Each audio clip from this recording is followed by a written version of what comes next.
Delhi car bomb పేలుడు కేసులో విస్తుపోయే విషయాలు బయటపడుతున్నాయి. నిందితుడు విచారణలో షాకింగ్ ఫ్యాక్ట్స్ వెలుగులోకి చూస్తున్నాయి. నిందితురాలు doctor Shaheen Shaheed girl friend కాదని తన భార్యానితో సహా నిందితుడు ముజ్మిల్ షకీల్ విచారణలో భాగంగా తెలిపాడు. 2023 తమ నిఖా జరిగిందని చెప్పాడు.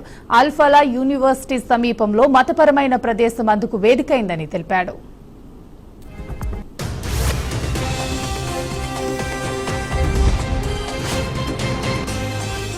2023 ఆయుధాలు కొనేందుకు ముజ్మిల్ కు షాహీన్ 6.5 లక్షలు ఇచ్చిందని తేల్చారు. 2024లో బాంబర్ ఉమర్ నబీకి ఫోర్ట్ ఎకోస్పోర్ట్ కార్ కొనేందుకు 3 లక్షలు ఇచ్చినట్లు దర్యాప్తులో గుర్తించారు.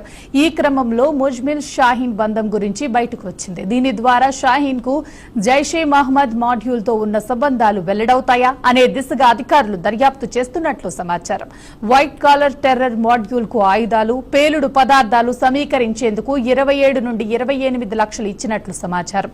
అయితే అది మతపరమైన విరాళమని ఆమె దర్యాప్తులో వెల్లడించినట్లు తెలుస్తోంది.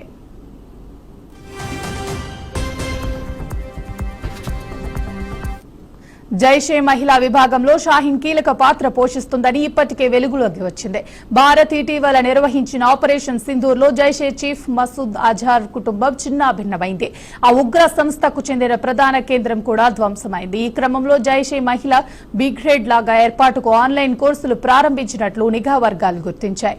ఈ జమాత్ ఉల్ విభాగానికి మసూద్ సోదరి సాథియా అజార్ నేతృత్వం వహిస్తున్నారు. ఈ విభాగంలో షాహీన్ కు కీలక బాధ్యతలు అప్పగించినట్లు తెలుస్తోంది.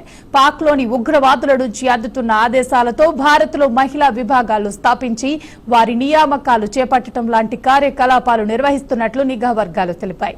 ఈ కేసు విచారణలో భాగంగా ఇప్పటిదాకా 7గురిని అరెస్ట్ చేశారు.